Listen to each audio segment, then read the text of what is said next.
Аял менен тартышпаш керек. Аял менен айтышпаш керек. Эки жолу бар чыгып кетүүнүн жолу же чыгып кетиш керек, же угун чыкпастан угуп туруш керек. Ал аял киши да негизи айтып, ичиндеги бардык нерсени айтып, өзүнө келип калат. Баягы мотор кызып туруп өтө баш иштеп, түтүндөр чыгат, анан акырын өзүнө келишти баштайт го. Ошол сыяктуу эле өзүнө келет. Айтышкандын кереги жок аял киши менен.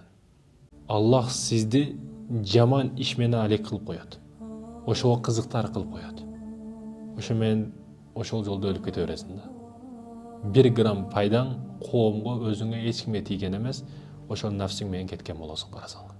Бүгүн комфорт зонада жыргап жүрөбүз, күлкүлүү, оюн күлкү, тамаша, сериал, клип, кино, жыргал жашоодо жашайбыз. Бирок бул жерди унутпа, бул жер суук жер, бул жер кабыр жер, бул жер сыз жер. Кышта ол -30 градуста кандай болуп калабыз? Бул жерде келип жатышты бир күн ойлоп көрдүңбү? Бул жерде ойлон, азап өтө каттуу болот. Бул жердеги азап өтө каттуу болот, урматтуу мекендешим. Ойлон, ойгон.